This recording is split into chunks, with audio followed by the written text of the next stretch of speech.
Okay, in this lesson, this is lesson 5 of module 3, we're going to be talking about email marketing and what is email marketing and why is it important for a Montessori school. So email marketing is, again, one of these very broad digital marketing strategies, has many different use cases, and of course, like everything else, it can be used in very sort of spammy, nefarious ways, but where, unfortunately, people, can dupe you into doing things that you don't want to do or giving information that you don't want to give, and that's obviously the dark side of email marketing tactics. But what we want to do, of course, is use it to provide a better communication relationship between you and prospective parents.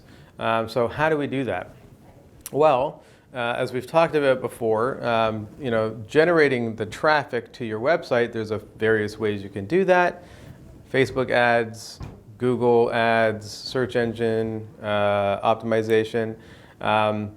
Once they come to your website and they opt in, meaning they basically tell you, they give you their contact information on a digital form, let's say, that's kind of the most standard way, they fill out a contact form, then that's when email marketing comes into play.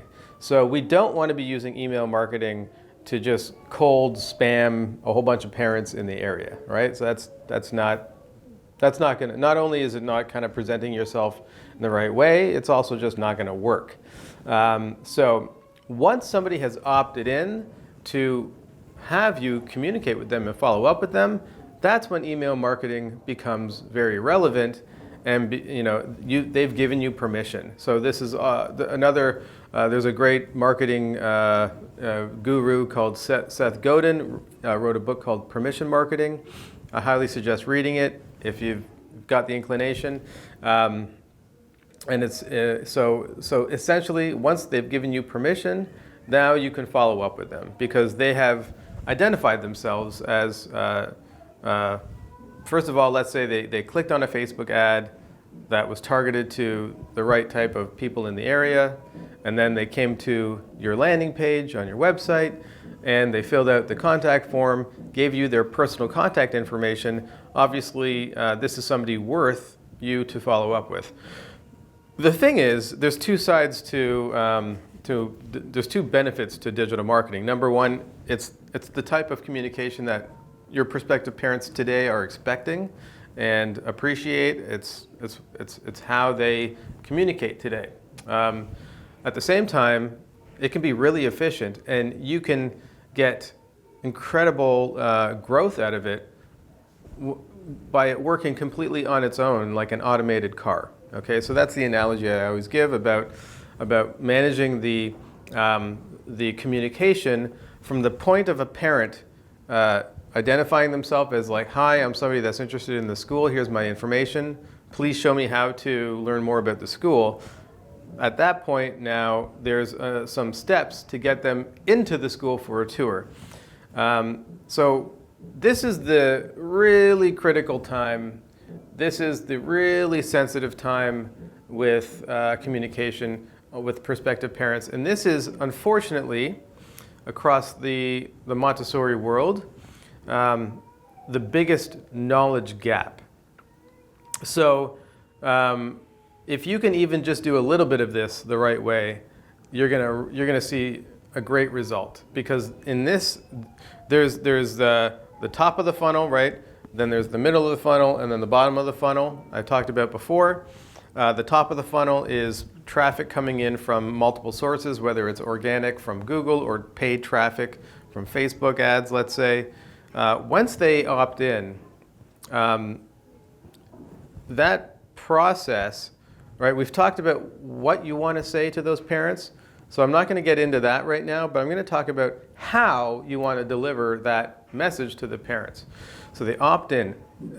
Now, ideally, they can be taken right to, so after they fill out that inquiry form, they should be redirected to another web page, which we would usually call a thank you page. It's like, thank you for opting in, or thank you for giving us your information, or showing interest. And right there, once again, you want to give them the information that they need to take the next step. Ideally, right there, they can schedule a tour. Okay, so that's one strategy you can use. It takes them to a web page that has a calendar where they can select a tour, and it books. It's like self-booking. It's beautiful. It's automated. You didn't have to spend your time doing it. You can just stay in the classroom and keep on helping, raise wonderful children. Now, another thing can happen at the same time. They go. Let's say they didn't book that tour. Well, you can have a system that keeps sending them automated follow-up emails because that person gave you their email in the form. Now, let's say a few days go by and the system sees that they haven't booked a tour yet.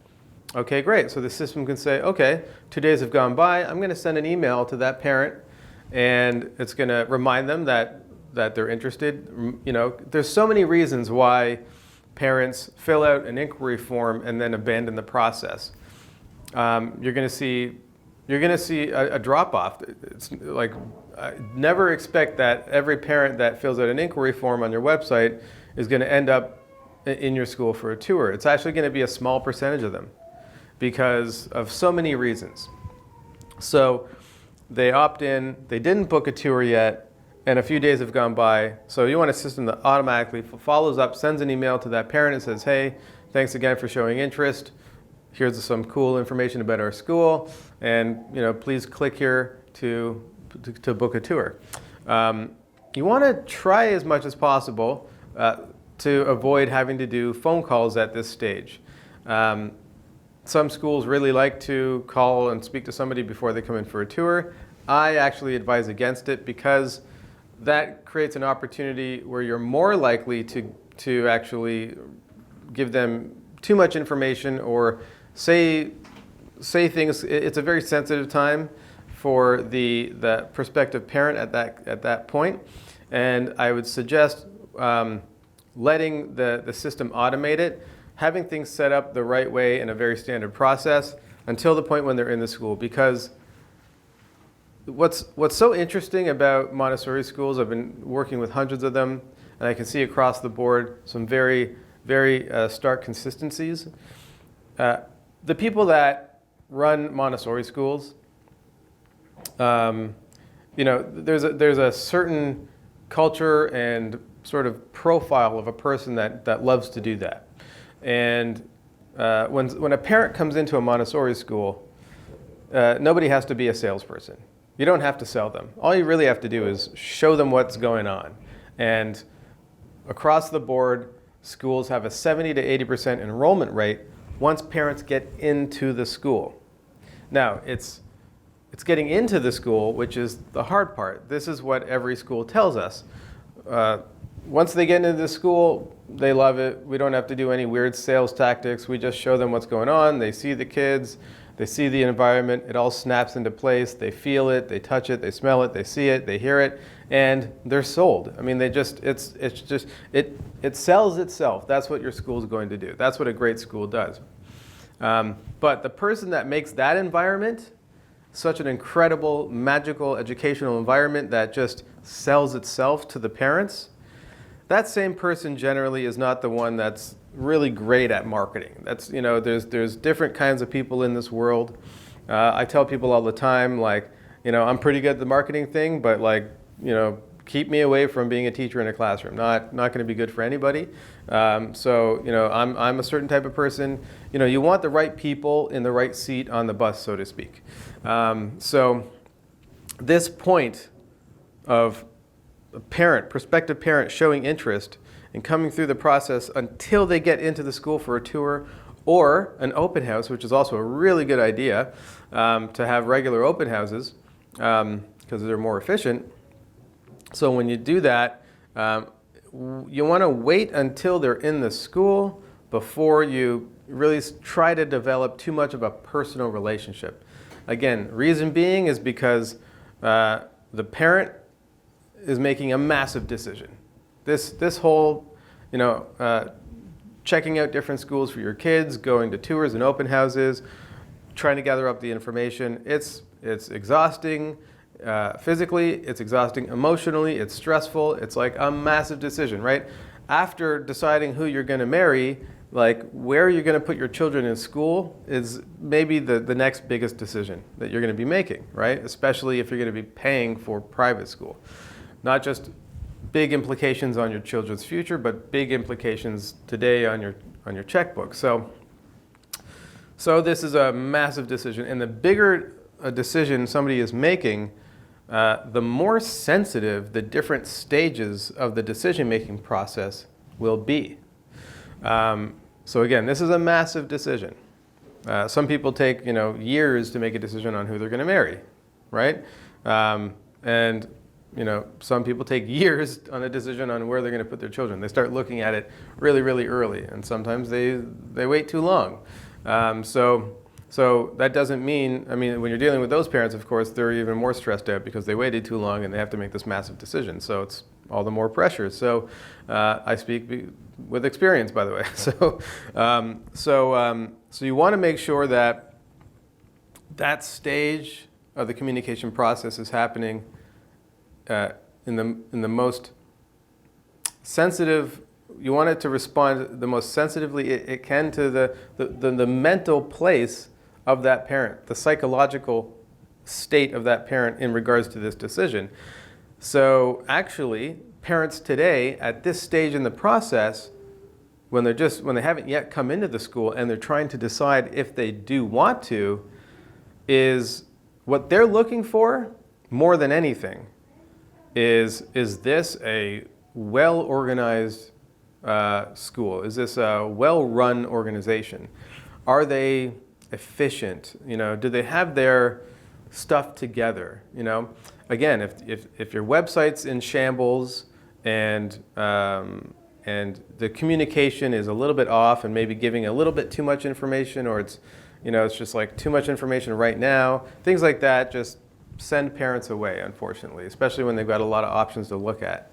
And especially when they don't know they're looking for a Montessori school yet, right? Like, again, 70% of the Montessori schools out there in the market are at 40% capacity. And that's because they haven't figured out how to find the much larger market of parents that are interested in Montessori or looking for the value propositions that Montessori offers, but they don't actually know it's Montessori that they're looking for. So they're a perfect fit for your school, but they just don't know they're looking for your school yet. So again, those parents are looking at many different options, free public school options, other private schools, in the area. So you want to make sure that you're not coming on a little too heavy, so to speak. And this is something that I get pushback on, by the way, with a lot of school directors that they strongly believe that their relationship with the parent needs to be very personal, very deep, and all of that I completely agree with once that parent comes into the school and meets you face to face. Until that time, you need to show them a professional, standardized, efficient, clear communication experience that makes it really easy for the parents to get into the school. So it's not about long emails. It's not about, trying to sell. Again, you're not yet trying to sell the Montessori method. You're not yet trying to sell the Montessori method or your school until they are physically standing in your school and seeing it. Don't try to sell your school until they are in your school. Until they are in your school, you are trying to sell the tour, the visit, the open house. That's the only thing you're trying to sell. The best way to sell that is with a good, efficient, standardized, automated communication process which follows up with the parents and reminds them regularly about the next stage they need to take and gives them clear directions on how to take the next stage. These emails and these messages should be short, to the point, professional, and the next steps have to be super clear with one single call to action. Click this link to book a tour. Click this link to sign up for an open house, right? And then after they book a tour or sign up for the open house, and until they actually come in for the open house, you need to be sending them reminders 2 days before the tour, the morning of the tour. And your system should do that automatically. And it's perfectly okay if the parents know that those emails and those reminders were not handwritten, were not manually sent at that moment. Contrary to what some people believe, that's actually better. It's better that they know that than they think that the school is run by somebody that doesn't know how to have an efficient communication system. Because that's not going to look good to that parent at that stage, right? And I want to, again, reinforce the fact that everything I'm saying is only relevant to this stage of the relationship with these prospective parents. Once they come into your school, you're going, that's when you start laying it on. That's when you start showing them what Montessori is about, what your school is about, how passionate you are. They watch the kids calmly, being independent and learning and helping each other. That's the stuff that, you cannot communicate until they are there seeing it. And that's why when you a lot of schools try to communicate that stuff too early. And you've got all this passionate, the director or the head of school has all this amazing passion about what they do, but you got to hold it back a little bit. You can't share too much. You need to just, at this stage, until they come into the school, and this is hard to do, but you need to try to hold back and just put your most professional foot forward right now. And that's what's going to convince those ideal parents to get into the school when you can just completely open up and gush about everything and show them how wonderfully passionate you are. That's when that should happen. And that's what does happen already, and that's why so many parents sign up for, you got a 70 to 80% average enrollment rate once parents get in the school, because that's when it works. But that's the magic that can only be shown at that stage. So as much as possible, avoid trying to communicate any information that the parents need beyond how they get into the school. And if you can manage that, and again, if you can manage it efficiently, and that's where email marketing comes in. Email marketing tools can automate that process, and they can track where parents are at. So that's one point. And additionally, a lot of parents are going to opt in on that, when they're going to click on the ad, come to that landing page, fill out that contact form. They've opted in. And then, again, you're only going to get a percentage, maybe 20% of those people are actually going to show up initially and book a tour in the next week or two. And then a whole bunch of them are just going to abandon the whole process, fall off the map. Maybe they're checking it, they've got all this time and they're just looking for a little bit of information. So what do you do with those parents? Month after month after month, those parents are still great ideal prospects for your school. But what do you do with them? You're running a school, you're probably in the classroom, you're getting pulled in a bunch of different directions. How do you actually manage that and make sure nobody falls through the cracks? And all of those great prospective parents that opted into your landing page that you haven't yet met, how do you best engage them over a long period of time and eventually get more of them to come in for a tour without having to spend hours and hours and hours? So this is what we call an email drip sequence. So there are many different email automation tools out there. Again, this is not something you should be going into Gmail and using something like Gmail or Outlook. This should never be done manually. You want to use an email marketing tool that is set up to automate a series of emails. So it drips out emails over time that keep on hitting that parent, let's say every other week or once a month. And so you got all these parents that opted in, did not end up coming in for a tour. 3 months later, they got the third, drip email from you, and it just aligned with their calendar, and they said, oh yeah, I definitely want to check out that school now. It's been a few months, and I checked out those other schools, but this one, we still haven't checked. Just talking to his wife or her husband, like, they got that email. You reminded them that you exist, even because they just forgot, because everyone's so busy running around, and so finally they click on that email. It takes them to a sign-up form for an open house or for a tour, and all of a sudden 3 months later, that person comes in and they enroll at your school because finally they came in and they saw how awesome your school is, right? But that list is going to keep growing. That long list of parents that have not yet opted in, if you've got a constant source of traffic coming in, that's going to keep growing. So you want this whole system to just keep running and running and running, running and running all throughout the year.